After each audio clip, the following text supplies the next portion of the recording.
Welcome to Swiss Family Fun. I'm Tanya, and today we're taking a break from hiking and we're talking about the public school system here in Switzerland.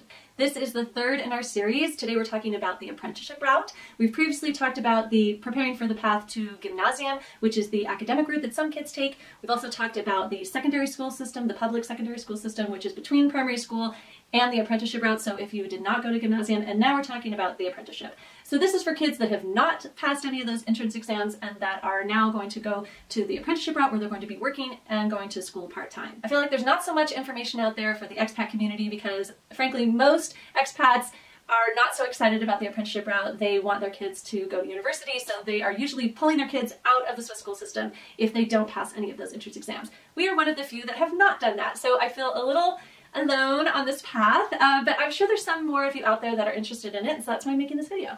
I'm actually really excited about my son's apprenticeship that's coming up in August. This was definitely not what I had planned for him. You know, back in kindergarten and primary school, we had big plans. He was definitely going to go to Gymnasium and he was going to take a certain route, and that just didn't happen for a variety of reasons. I feel like it's been a real rocky road to get this point. I've had to accept this path and understand the benefits of it, and now I feel really good about it, and I'd like to share that with you. First, I just want to say this is not a definitive guide to apprenticeships. I'm just going to give you the information that I've gathered and talk a little bit about our experience, so your experience may vary. Also, it probably differs based on where you are. We are in Zurich Canton, and we're also in Zurich City, so there's a lot of opportunities that are available to my child because we're in a city. There are a lot of companies here, there are a lot of Lehrstellen, and if you are way out in the country, your options are just going to be less. So that's one thing that's really lucky for us here, is that we do have a lot of options. In the school system, basically all kids are going to kindergarten and primary school together. After 6th grade, some of them split off to Gymnasium, which is this academic route, which I mentioned earlier. The rest of them are going to secondary school. After 2 to 3 years, some of them are again splitting off to that academic route, so going to more schooling, but the vast majority of kids are getting an apprenticeship and going that route. What does that mean? It means that after 9th grade, they will be working part-time in their apprenticeship, usually 3 days a week, and go to school part-time, so 2 days a week. This apprenticeship will be 3 to 4 years, and after that, they can continue working in that career, or they can pursue higher education, usually in that same career path. Sometimes kids will choose to do a second apprenticeship in a different topic. Maybe they didn't like what they were doing, and they can also go to additional school that allows them to go to university after that if they want to go a more academic route after completing their apprenticeship. So there are no doors that are closed to you if you choose the apprenticeship route. A lot of people prefer this because it gives them a lot of practical experience, and they have some skills when they get out of this program. I've heard some people complain about Gymnasium because when they come out, the students sometimes feel a little lost. They've only been in academia this whole time, they haven't worked at all, they just don't really know that much about the real world, and they may feel like it's hard to make a decision about what the next step is. That's certainly not all students, but it can happen. The flip side of that is that kids that are going the apprenticeship route, they might be excited about earning money and not pursue a higher education because they're like, look, this is good enough. And then it's kind of short-sighted because they do need a higher education to have a higher income later in life and more satisfaction in their career. So there's pluses and minuses in both directions. Getting an apprenticeship is a long, complicated process, so that's what I walk you through today. So first you need to educate yourself. You need to know what all of the career paths are called. These are called Berufs in German, and it's really important to figure out what your kid is interested in because the information is very different depending on which career they choose. So you want to know the vocabulary for the job titles as well and what those job titles really mean here in Switzerland. So you need to not only know what the names are in German, but look at the descriptions of what those jobs are and see if they match what your child is interested in. There's some really important resources that you're going to use. One of them is BITS, which is biz.ch. And they give tons of information about how this whole system works, about apprenticeships and all of the educational options that are available to you, particularly in your career path if you want to move higher in your career. So definitely go on the website. It is not in English, it is in German, and I'm assuming in French and Italian, the other languages of Switzerland. So you're going to have to learn German or get it translated, but the information is very clearly laid out and very very helpful. If you need more support, you can go to the actual Career Placement Center and then they can give you some advice there. I've heard mixed reviews. Some people find it really helpful. Some of them just they didn't tell me anything that I already knew, but it is a resource that is available to you. Also go to all the information evenings that are offered by your school and also by BITS. There's lots of different kinds of information evenings about the apprenticeship program and the process, so that can be really helpful. And if you need translation, you can contact someone who's running that event and usually they'll arrange that for you. So the first step in this process is a Schnupper, or Schnupperlehre. And this just means sniffing. It's like a trial apprenticeship. You just go out and try different careers and companies and see what's a good fit for you. And this is you have to apply for these. This is pretty serious. I didn't understand how important this was in the process. Another important aspect of this is some apprenticeships won't let you apply until you've done a Schnupper there. So you got to get really aggressive on finding some Schnuppers in 8th grade before you even get to the process where you're going to be applying for an apprenticeship. Now, the process for applying for a schnupper is pretty similar to applying for an apprenticeship. They have websites that list all of these schnuppers. Yousty, it's yousty.ch, lists lots of schnuppers and apprenticeships. And so you want to go in there and look and see what's available and start applying. Apply for lots of them, but also only apply for ones that you're really interested in, because they don't want to waste their time and you don't want to waste your time. But it is a time for you to try different things out. So kind of don't go too wide and don't go too narrow. There's different kinds of schnuppers that you can do. So there's one that are like 1 day kind of informational days where you can just go visit a company. They invite a lot of people, maybe like 50 people. And then it's more like a Zukunftstag or these future days where they have little programs and you get talks from different people from different parts of the business. And this is usually hosted by larger companies. Then they have a different kind, which is called a Berufswahl, where you want to have a more in-depth experience with this company or with this career. So you might go for 2 to 5 days, and there might be a very small group. So say maybe 8 kids that go, or maybe you are the only one. And then you're going to maybe shadow someone at the business. They might have a special program for you. And this is something that is really helpful in deciding whether the company is a good fit for you and if the career is a good fit for you.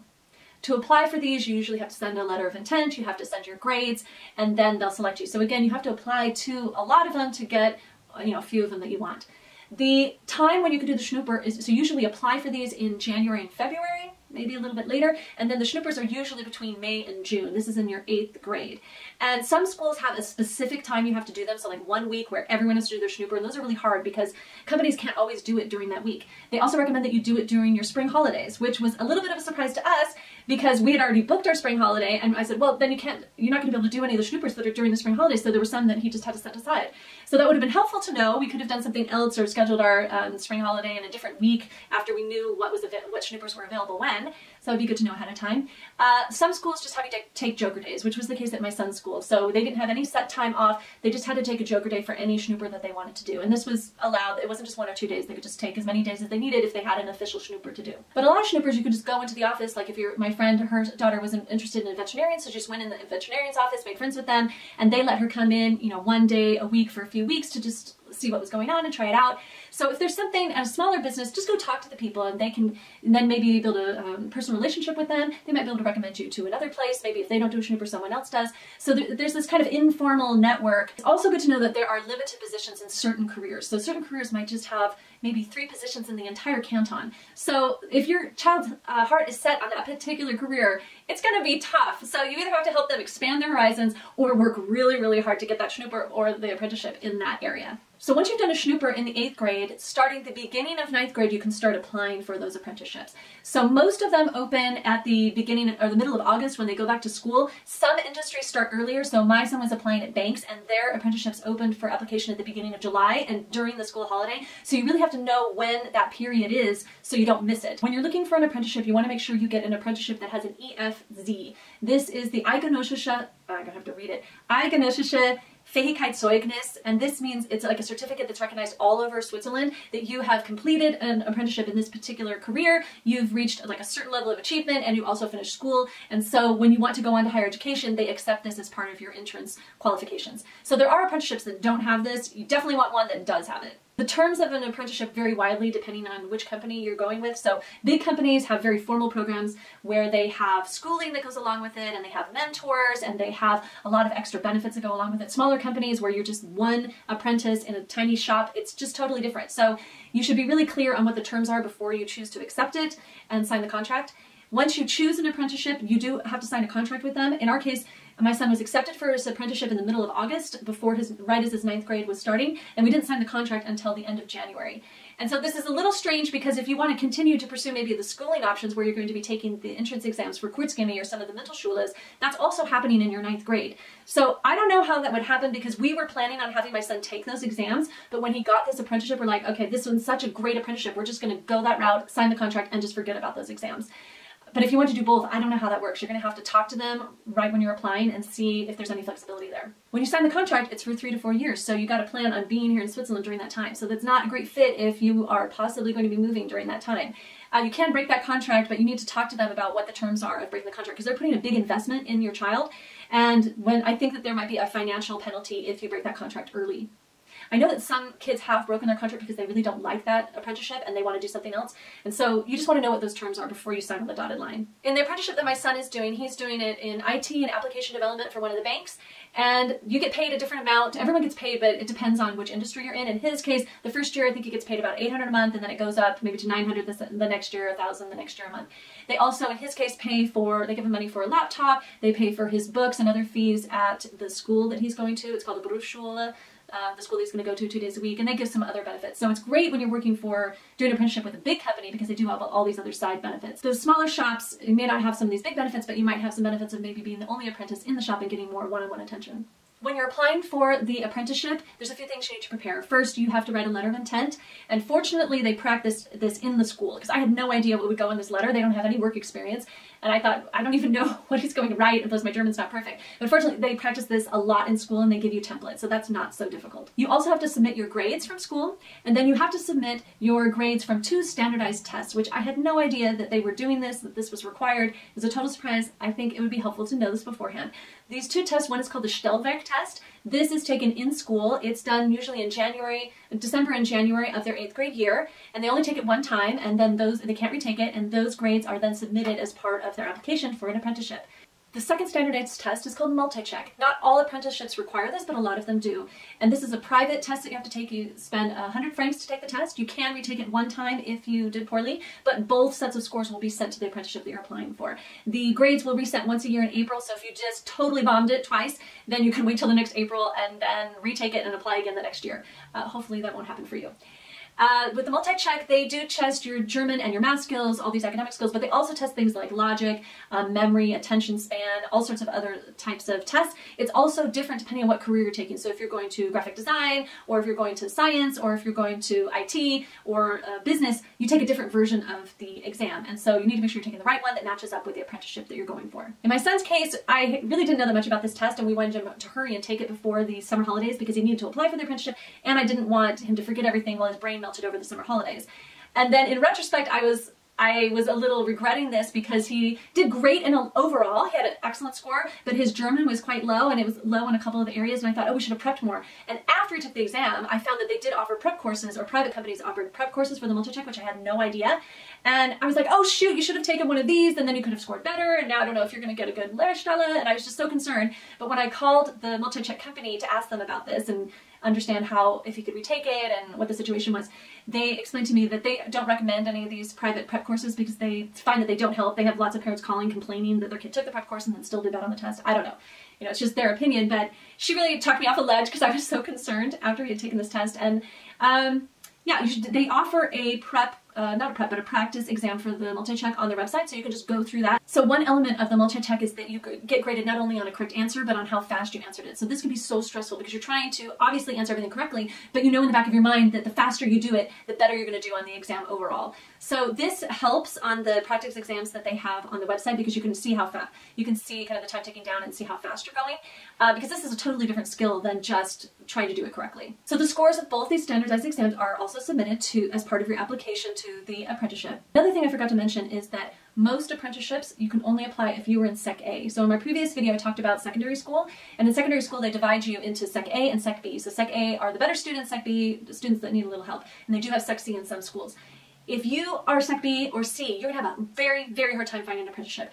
There are a lot of apprenticeships you can't even apply if you're Sec B or C, and then even if you do apply, they're definitely going to give preferential treatment to those that are Sec A. So I talked a lot more about that in my other video, but definitely try and be in Sec A so you have a better chance in getting a good Lehrstelle. So once you apply, then some of those people will be, just like a job, you're going to be invited back for an interview.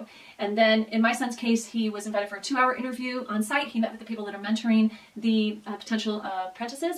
And in his case, he met with 2 people for, I think it was an hour and a half, and they just asked him questions the whole time. So it's a real interview process. You have to be really mature and prepared.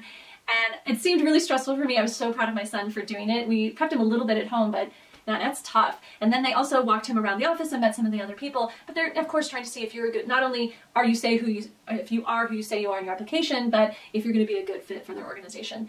We were totally shocked. They let us know that same day that he had been accepted, and we were so excited. We had heard that about 300 people applied for about 30 positions where he was going, and so we were just totally shocked that he got this position, and we're so, so happy. But you do need to apply to a lot of different places. I think my son applied to about 12 different places and was planning on applying to a lot more because we had heard that this process can take 3 months. He was called back to 3 of them for interviews and then was offered this one on his very first interview, so he didn't even go to the other interviews.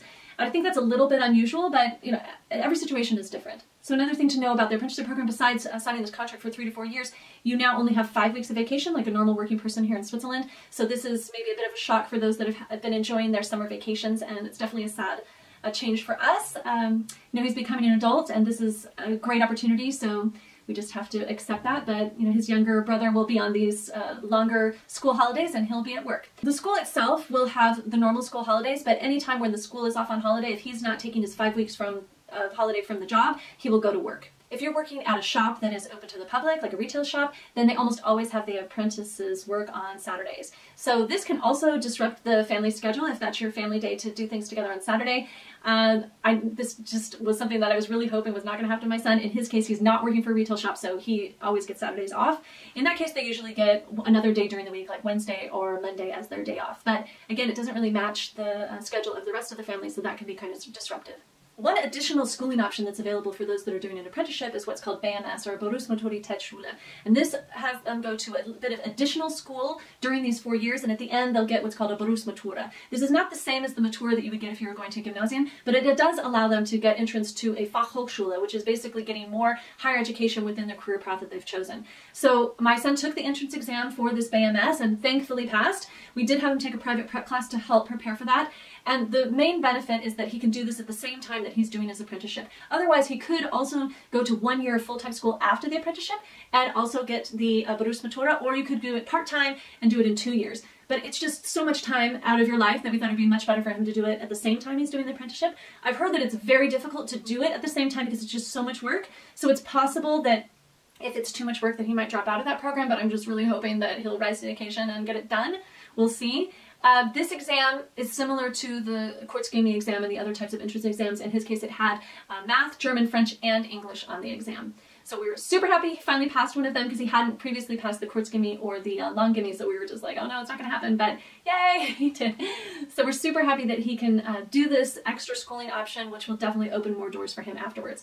With the BMS, or this Berufsmatura, that he gets, then if he wants to go to, so there's a lot of other higher education options he can go directly to, but if he'd like to go to university here in Switzerland, he can do a 1 year, what's called Passarella, and then after that he can go to university. If he wants to go to university, say in the United States, that's not a problem. With the BMS, you can pretty much apply to most universities. Thanks for watching. I hope you found this video helpful, and if you did, please give this video a like. We really appreciate it.